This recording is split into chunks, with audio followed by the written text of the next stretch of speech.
15 tahun. Karyawan itu ada berapa sih?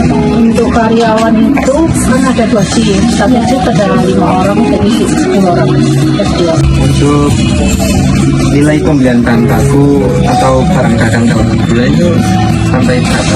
Itu kan ada beberapa merek ya. Untuk biasanya untuk merek Madinah itu biasanya satu pimpinan itu 2 minggu sekali 1 ton, jadi 2 ton untuk 1 bulan. Kalau untuk minyak itu rata-rata berapa? 60 papen seminggu. Gula kan? Gula itu seminggu itu kadang 2 kali itu 10 sak. Lalu untuk pemasok utamanya itu sering berganti orang apa? Enggak, tetap mas. Ya, untuk supplier tetap. Cuma ya kita tetap ini mas. Misalnya kayak terlambat gitu ya, kayak kiriman kita kan jagakan satu supplier, cuma terlambat gitu ya, kita nyari di luar. Cuma buat ini aja, kayak jaga-jaga gitu.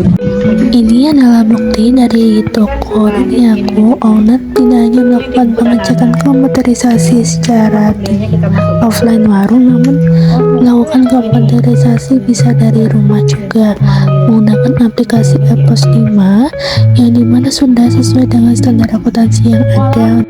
Di sini pegawai melakukan pencocokan faktur dengan stok gudang yang diterimanya.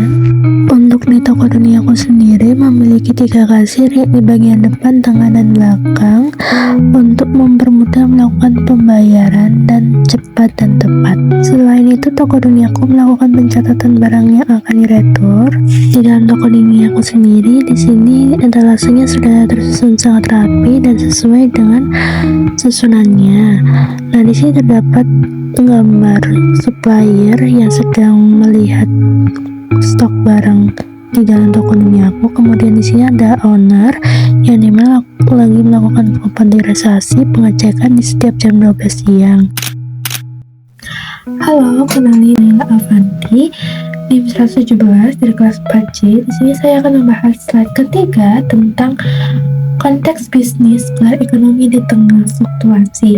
Nah, di pilar pertama itu adalah di mana toko Duniaku ini bukan sektor grosir sembako yang sekedar bisnis biasa, bisnis yang awalnya telah disediakan dari orang tuanya diturunkan kepada anak pertamanya yang dilanjutkan sudah hampir 12 tahun lamanya. Kedua yaitu rekam jejak, bahkan sudah berhasil bertransformasi dari toko eceran yang kecil menjadi toko grosir yang besar. Maka dari itu, sebagai ownernya wajib mengoptimalkan operasian toko dan bagaimana cara mengatur harga. Yang ketiga sendiri adalah tantangan utama, yang dimana tantangan utamanya sendiri adalah fluktuasi harga pasar yang sangat ekstrim. Akibatnya prediksi biaya yang awalnya segini menjadi banyak.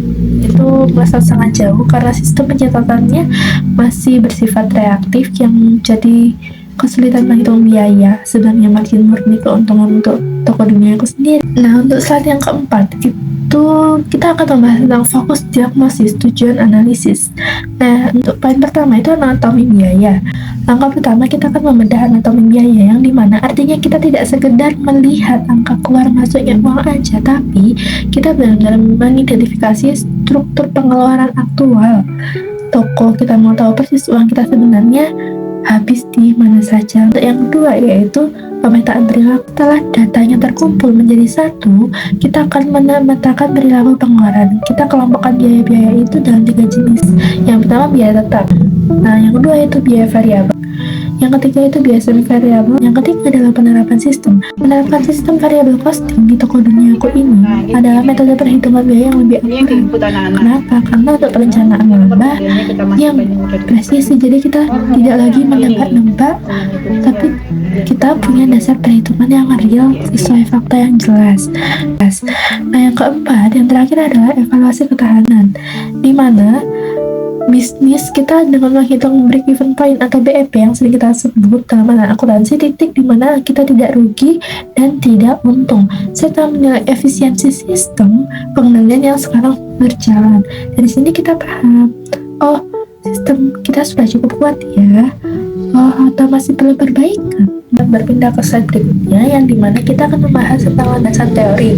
Nah, landasan teori atau perilaku biaya dan margin kontribusi di sini itu kita menggunakan yang pertama itu adalah biaya tetap. Nah, sederhananya biaya konstan yang jumlahnya tidak berubah-ubah meskipun penjualan naik atau turun, itu contohnya seperti langganan wifi.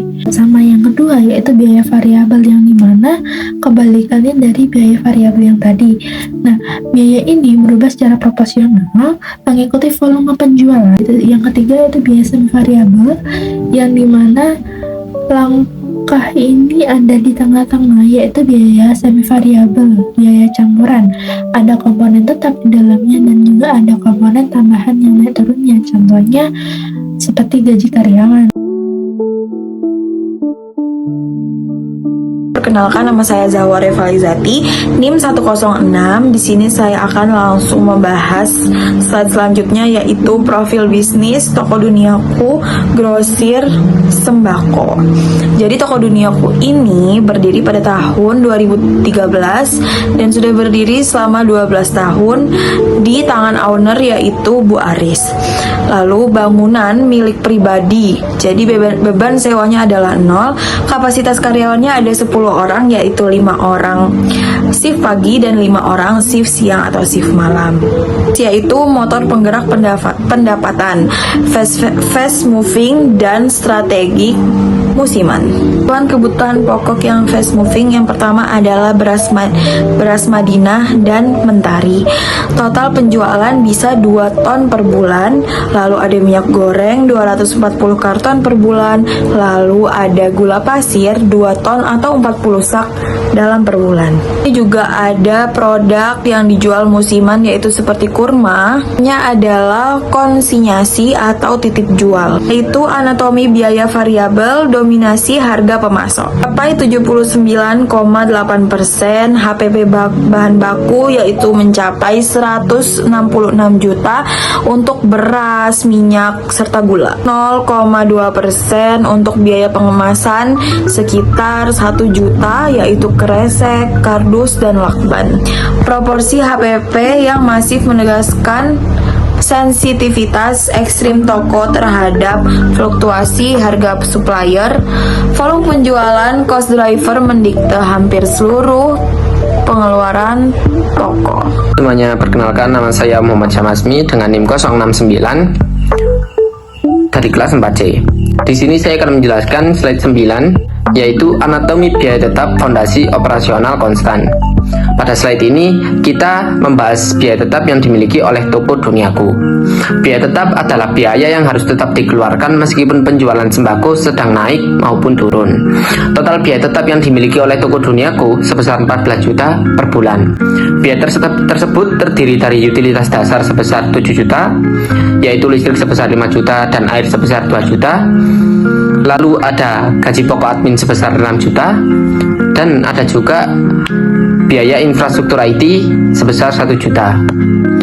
Semua biaya ini tetap harus dibayarkan setiap bulan agar operasional Toko Duniaku dapat berjalan. Lalu slide yang ke-10, yaitu ekstraksi biaya semi variabel metode Haiklau. Pada slide ini kami menggunakan metode Haiklau untuk memisahkan biaya semi variabel menjadi biaya tetap dan biaya variabel. Dari total biaya variabel sebesar 27 juta diperoleh elemen tetap sebesar 19.500. Artinya biaya tersebut tetap harus dikeluarkan meskipun aktivitas penjualan berubah. Sedangkan elemen variabel sebesar 7.500 merupakan biaya yang berubah-ubah mengikuti aktivitas penjualan. Misalnya seperti biaya bonus karyawan ketika penjualan meningkat ataupun biaya promosi. Dengan metode Haiklau ini, Toko Duniaku dapat mengetahui dengan lebih jelas biaya mana yang bersifat dan biaya mana yang berubah, sehingga pengendalian biaya dan penyusunan anggaran menjadi lebih mudah. Lalu slide Perkenalkan, nama saya Salwa Sabrina Diva Maharani, NIM 096. Untuk yang pertama yaitu saya akan menjelaskan tentang slide 11 tentang Modern Retail Intelligence, laporan laba rugi, pendekatan variable costing. Untuk total penjualan bersihnya yaitu 228 juta.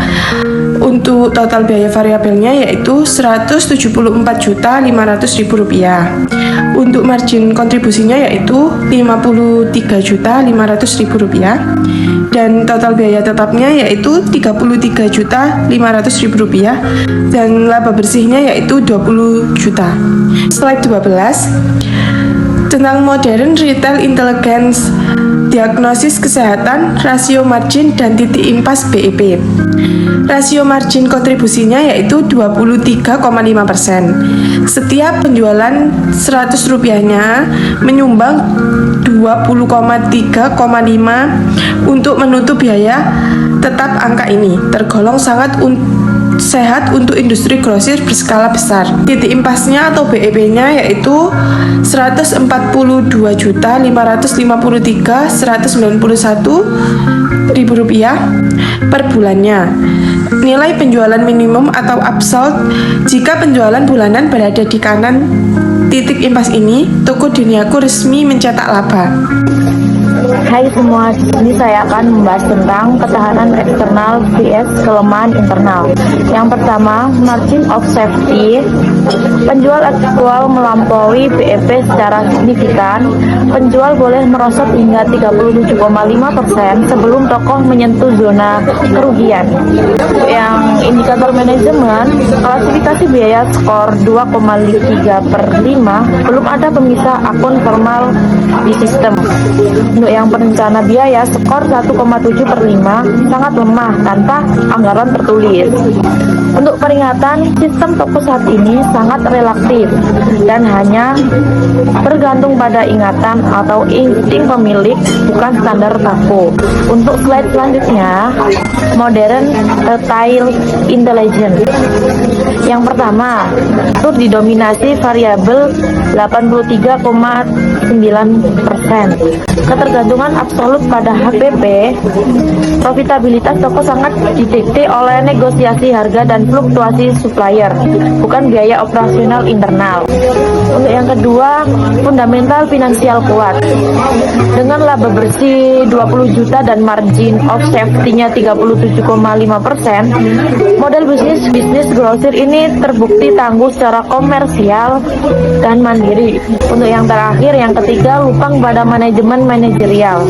Kelemahan terbesar terletak pada pengendalian reaktif. Skala bisnis yang membesar tidak lagi bisa ditopang hanya dengan insting dan ingatan, melainkan bukti formalisasi sistem. Lalu slide ke-15, yaitu rekomendasi strategis peta jalan transformasi. Pada slide terakhir ini, kami memberikan beberapa rekomendasi yang dapat diterapkan oleh toko Duniaku. Yaitu yang pertama ada jangka pendek, 1-3 bulan. Kami menyarankan dilakukan restrukturasi chart of accounts atau COA agar pencatatan biaya tetap dan biaya variabel menjadi lebih jelas dan tidak tercampur. Lalu untuk jangka menengah, yaitu 3-6 bulan, kami merekomendasikan penerapan variabel budget.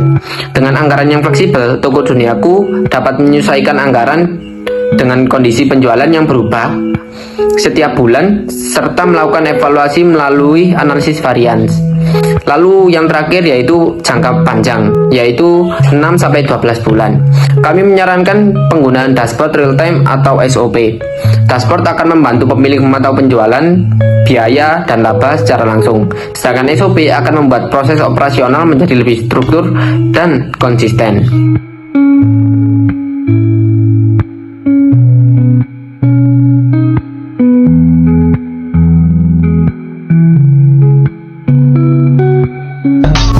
I just had to let you know you're